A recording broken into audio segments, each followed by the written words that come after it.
Hello students, हम यहाँ पे सरफेस केमिस्ट्री की बात कर रहे थे और सरफेस केमिस्ट्री में हमने अधिशोषण विषमांगी उत्पीड़न का अधिशोषण सिद्धांत पढ़ लिया था। ठीक है, उसमें मैंने आपको सक्रिय केंद्र, ठीक है, सक्रियण ऊर्जा और अधिशोषण ऊर्जा किस तरह से संकुल बनता है, फिर उत्पाद में चेंज होते हैं, वो सब कुछ समझा दिया था। ठीक है, अब हमारे पास है एंजाइम उत्प्रेरण। एंजाइम उत्प्रेरण तो सबसे पहले हमें ये पता होना चाहिए कि एंजाइम क्या होते हैं, है ना। एक स्टेटमेंट भी आता है यहाँ पे, all enzymes are protein but all proteins are not enzymes. सभी एंजाइम प्रोटीन होते हैं किंतु सभी प्रोटीन एंजाइम नहीं होते हैं। ठीक है ना, ऐसा स्टेटमेंट है जिसपे थोड़ा सा आपको ध्यान देना पड़ेगा। अब एंजाइम क्या है? एंजाइम जो है ये उच्च अणुभार वाले, है ना, नाइट्रोजन युक्त उच्च अणुभार वाले प्रोटीन होते हैं। मैंने कहा ना, एंजाइम सारे प्रोटीन होते हैं। एंजाइम वो हैं जो जैव रासायनिक अभिक्रियाओं को उत्प्रेरित करते हैं। जीव जंतुओं में होने वाली रासायनिक अभिक्रियाओं को उत्प्रेरित करते हैं, उन्हें एंजाइम कहते हैं और इसलिए एंजाइम को जैव उत्प्रेरक के नाम से भी जाना जाता है। ओनली जीव जंतुओं में होने वाली रासायनिक अभिक्रियाओं को उत्प्रेरित करने का काम एंजाइम करते हैं, इसलिए हमें जैव रासायनिक उत्प्रेरक भी कहते हैं और इस घटना को एंजाइम उत्प्रेरण के नाम से जाना जाता है। देखो, अभी हम ऐसे बहुत सारी चीजें यहाँ पे पढ़ेंगे जो हमारे काम में आने वाली है ना, और जो दैनिक जीवन में घटती है। एग्जाम्पल ज्यादा पूछे जाते हैं इसमें, है ना। जैसे देखिए यहाँ पे एंजाइम, ये एग्जाम्पल है C6H12O6, ये है आपके पास ग्लूकोज। ठीक है, और ग्लूकोज को एल्कोहल में कन्वर्ट करने के लिए जो एंजाइम चाहिए वो है जाइमेज। ठीक है, जाइमेज की उपस्थिति में यह है एथेनॉल और CO2 में कन्वर्ट हो जाता है। ठीक है, देखो दूसरी चीज, मिल्क चेंज इनटू कर्ड, दूध को दही में परिवर्तित के लिए लैक्टोबैसिलस बैक्टीरिया चाहिए। तो लैक्टोबैसिलस एंजाइम होगा तभी जाके दूध दही में परिवर्तित होगा। आई बात समझ में? वो भी जैव रासायनिक उत्प्रेरक है। दूसरा देखो, यह है यूरिया। यूरिया का फॉर्मूला हम सब जानते हैं।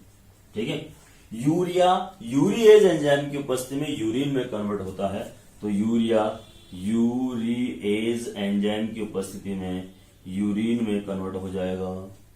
ठीक है बेटा, तो ये चीज भी हमें पता होना चाहिए। और यूरिन के अंदर या इसका आप इस तरह से भी जल अपघटन करके निकाल सकते हो। यूरिन ना लिख के अभिक्रिया कंप्लीट करो, देखो दिख रहा है आप साफ साफ, क्या बनेगा? अमोनिया और H2, CO2। ठीक है, उसके बाद और देखिए तीसरा, सुक्रोज इन्वर्टेज एंजाइम की उपस्थिति में, सुक्रोज जो है इन्वर्टेज एंजाइम की उपस्थिति में, ये सारे एग्जांपल लिखने हैं आपको, नोट करना है। ठीक है, सुक्रोज का फॉर्मूला है आपके पास, मैं पहले लिख देता हूं। सुक्रोज है ना, सुक्रोज का फॉर्मूला है C12H22O11। सुक्रोज भी जल अपघटित होती है किसकी उपस्थिति में? इन्वर्टेज। जब तक इन्वर्टेज नहीं होगा अभिक्रिया नहीं होगी और ये टूटती है ग्लूकोज प्लस फ्रक्टोज में। ठीक है, किस में टूटती है बेटा? ग्लूकोज और फ्रक्टोज में। यहां पे आपको देखने को मिलेगा कि साहब दोनों का अणुसूत्र समान है, अणुसूत्र समान है, लेकिन ये दोनों एक दूसरे के फंक्शनल आइसोमर हैं। ठीक है, क्रियात्मक समूह समान भी हैं। ग्लूकोज में तो एल्डिहाइड समूह होता है बेटा, और फ्रक्टोज में कीटोन समूह होता है, इस कारण से। ठीक है, और देखिए इसके अलावा ये रहा आपका C6H10O5N, इसे बोलते हैं स्टार्च।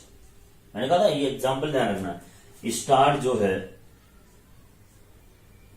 डाइस्टेज एंजाइम की उपस्थिति में कन्वर्ट होता है माल्टोज में, C12H22O11। और माल्टेज एंजाइम की उपस्थिति में, ये माल्टोज बेटा ना, माल्टेज एंजाइम की उपस्थिति में कन्वर्ट होता है ग्लूकोज में। ठीक है, और ग्लूकोज वही जाइमेज की उपस्थिति में अल्कोहल में कन्वर्ट हो जाता है, जैसा कि अभी आपने यहां पे देखा है। ठीक है, और देखो यहां पे अल्कोहल का जब ऑक्सीकरण होता है, अल्कोहल, ठीक है, ग्लूकोज से जो अल्कोहल बना है हमारे पास, ठीक है, तो हम यहाँ अल्कोहल का ऑक्सीकरण करते हैं C6H5OH प्लस O2, ठीक है। यहां पे जो एंजाइम हम काम में लेते हैं वो है माइकोडर्मा एसिटाइल, है ना, वो है माइकोडर्मा एसिटाइल, और इसकी उपस्थिति में ये अपघटित होकर चेंज होता है एसिटिक एसिड में, है ना। किसमें चेंज होता है बेटा, ये एसिटिक एसिड प्लस वाटर के अंदर ग्लूकोज। ये सब एंजाइम वाली अभिक्रियाएं हैं, ठीक है। और आपको पता है प्रोटीन चेंज होता है पेप्सिन की उपस्थिति में एमिनो अम्ल में, प्रोटीन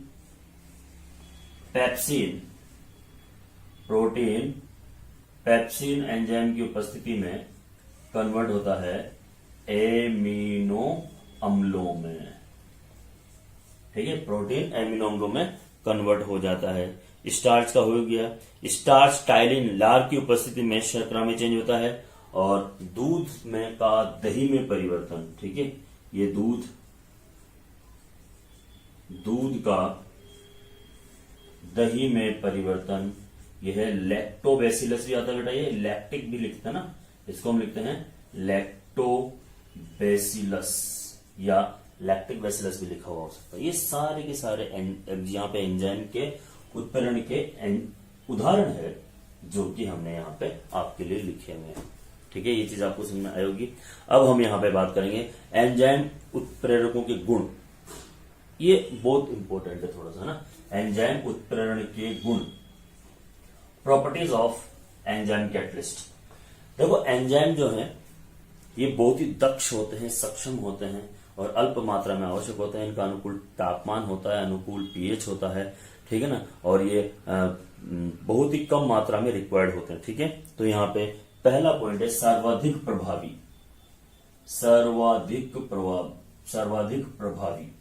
सर्वाधिक प्रभावी का क्या मतलब है, ठीक है। देखिए बेटा, एंजाइम का एक अणु जो है उत्प्रेरक, एंजाइम का एक अणु जो है अभिकारकों के लाखों अणुओं को उत्पाद में परिवर्तित कर सकता है, कन्वर्ट कर सकता है, ठीक है, क्योंकि ये प्रभावी होते हैं, इफेक्टिव होते हैं, ठीक है। और इसकी उपस्थिति में अभिक्रिया का वेग 10 लाख गुना बढ़ जाता है। तो अब सोचो आप, 10 लाख गुना बढ़ जाएगा, तो जहां एक अणु होगा वहां पे 10 लाख अणु चेंज कर जाएगा, ठीक है। दूसरा है सूक्ष्म मात्रा।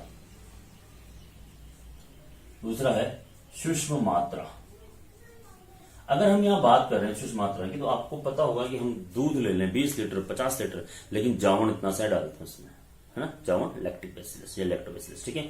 तो अब यहां पे क्या है कि एंजाइम की अल्प मात्रा ही अभिकारकों के लाखों अणुओं को उत्पाद में चेंज करने के लिए, परिवर्तित करने के लिए उपयुक्त होती है, ठीक है, क्योंकि ये लगभग 1 लाख गुना तक अभिक्रिया के वेग को बढ़ा देते हैं, 10 लाख गुना तक अभिक्रिया के वेग को बढ़ा देते हैं, ठीक है।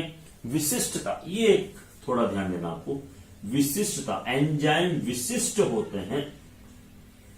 अब एंजाइम विशिष्ट क्यों होते हैं, आपको पता होगा कि एक पर्टिकुलर रिएक्शन को कंप्लीट करने के लिए पर्टिकुलर एंजाइम रिक्वायर्ड होगा। दूध को दही में चेंज करना है तो आपको लैक्टोबैसिलस ही चाहिए, ठीक है। या आप ऐसे समझ लीजिए कि प्रत्येक सब्जेक्ट का अपना एक अलग एक्सपर्ट टीचर है। फिजिक्स वाले फिजिक्स ही पढ़ाते हैं, केमिस्ट्री वाले केमिस्ट्री पढ़ाते हैं, बायोलॉजी वाला बायोलॉजी ही पढ़ाएंगे, इकोनॉमिक्स वाले इकोनॉमिक्स ही पढ़ाएंगे। अगर आज मैं बायोलॉजी या फिजिक्स पढ़ाने लग जाऊं तो मेरे पास वो विशिष्टता नहीं रहेगी, क्योंकि जितना बेटर बायोलॉजी वाले सर पढ़ा पाएंगे उतना बेटर मैं नहीं पढ़ा पाऊंगा। बात समझ आ रही है। तो एंजाइम रासायनिक अभिक्रिया के लिए विशिष्ट होते हैं, अर्थात ये विशिष्ट रासायनिक अभिक्रिया को ही उत्प्रेरित करते हैं, ठीक है। इतनी सारी रिएक्शन मैंने लिखी थी आपके लिए, उनमें से विशिष्ट के लिए विशिष्ट काम में लिया जाएगा, ठीक है बेटा। नेक्स्ट है इष्टतम ताप सर्वाधिक सक्रिय, है ना। चौथा है इष्टतम, बोले तो अधिकतम, है ना। इष्टतम ताप वह ताप जिस पर एंजाइम सबसे अधिक क्रियाशील होते हैं उन्हें अनुकूल ताप या ऑप्टिमम टेम्परेचर के नाम से जानते हैं, ठीक है। और रूम टेम्परेचर पर एंजाइम सबसे ज्यादा क्रियाशील होते हैं, ठीक है। तो यहां पर वह ताप जिस पर अधिकतम एंजाइम अधिकतम क्रियाशील होते हैं या अभिक्रिया का वेग सबसे अधिक होता है, उसे बोलते हैं अनुकूलतम ताप, इष्टतम ताप। ठीक है बेटा, ये भी चीज आपको यहाँ पे समझ में आएगी। और ताप अगर अधिक कर दिया जाए तो एंजाइम की क्रियाशीलता कम हो जाएगी, क्योंकि अनुकूल ताप नहीं मिलेगा। मैंने कहा वो रूम टेम्परेचर होता है। चलो जी, नेक्स्ट है इष्टतम पीएच या अनुकूलतम पीएच। इष्टतम पीएच वह पीएच जिस पर एंजाइम सबसे अधिक क्रियाशील होते हैं या अभिक्रिया की दर या वेग सबसे ज्यादा होता है, उसे बोलते हैं इष्टतम पीएच, अनुकूलतम पीएच। ठीक है, और एंजाइम की जो पीएच है वो लगभग 6.5 7.5 के मध्य होती है। अलग अलग अभिक्रियाओं की पीएच अलग अलग होती है। ठीक है बेटा, तो ये ध्यान में रखना है अपने को कि साहब यहाँ पर निश्चित पीएच पर एंजाइम सबसे अधिक क्रियाशील होते हैं। ठीक है, छठा पॉइंट है नेचर, प्रकृति। नेचर या प्रकृति। ठीक है, प्रकृति के बारे में अगर हम बात करें तो एंजाइम जो है ये कोलाइडी प्रकृति के होते हैं। कोलाइड्स क्या होते हैं, इसके बाद वाला टॉपिक है हमारे पास।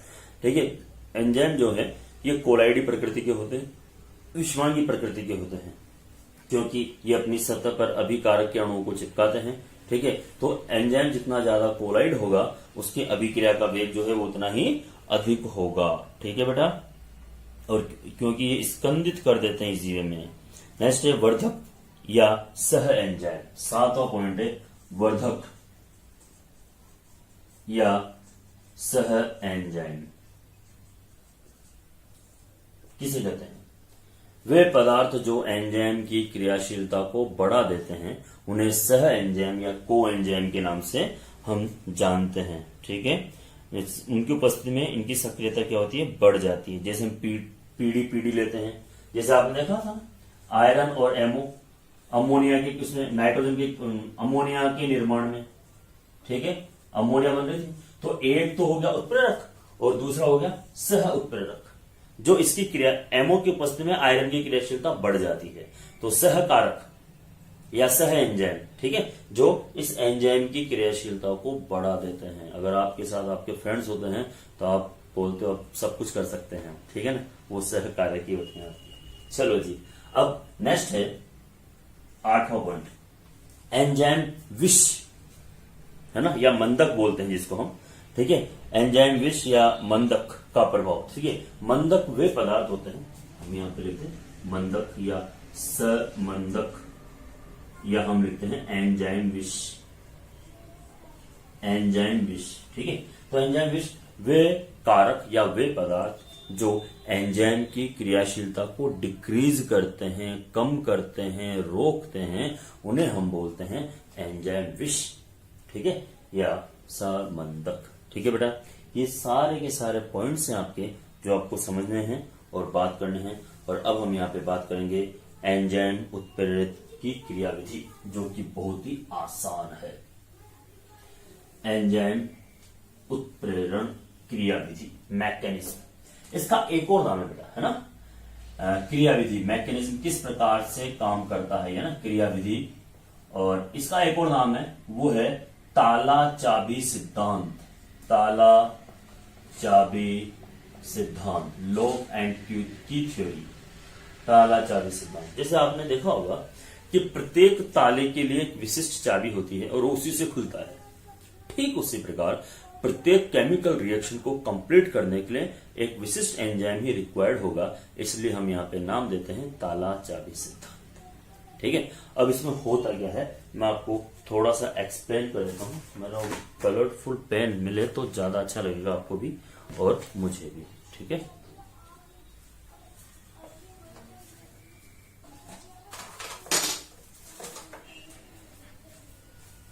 चलो भाई, ताला चाबी सिद्धांत क्या होगा। ठीक है, सामने देखना पड़ेगा। ये है हमारा अभिकारक,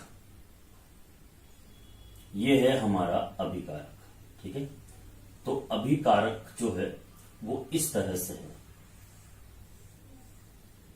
ये आप देख रहे हो बेटा, ये अभिकारक है। ठीक है, तो अभिकारक की जैसी सतह है, जैसा सरफेस है, देखो मैंने इसका सरफेस सतह उभराव बनाया है, इसको इसी के अनुसार एंजाइम अपनी सतह में परिवर्तन करता है और सतह में परिवर्तन करके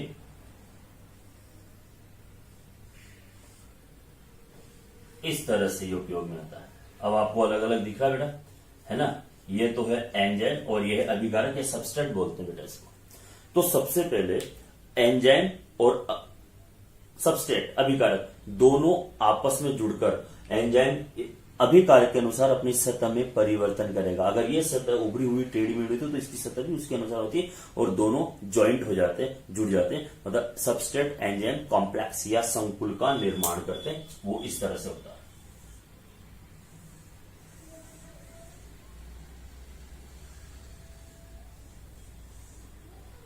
ये आप देख ही लो, है ना। ये है एंजाइम सबस्ट्रेट संकुल, एंजाइम उत्प्रेरक संकुल, जिसे हम ईएस कॉम्प्लेक्स के नाम से जानते हैं बेटा, ठीक है। ये रेड रंग में आपको दिख ही रहा है। अब इन दोनों में अभिक्रिया होगी, ठीक है। इन दोनों में it's the first step of reaction, ठीक है। इन दोनों में अभिक्रिया होगी और एंजाइम सबस्ट्रेट को या अभिकारक को उत्पाद में चेंज कर देंगे और लास्ट में, अंत में बिना परिवर्तित हुए पुनः प्राप्त हो जाएंगे। तो एट लास्ट क्या होगा, आगे क्या होगा, देखिए ये जो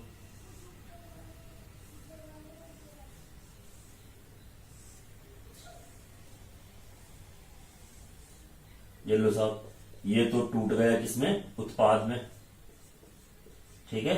ये तो बन गया प्रोडक्ट और एंजाइम बिना परिवर्तित हुए वैसा का वैसा ही पुनः प्राप्त हो जाता है।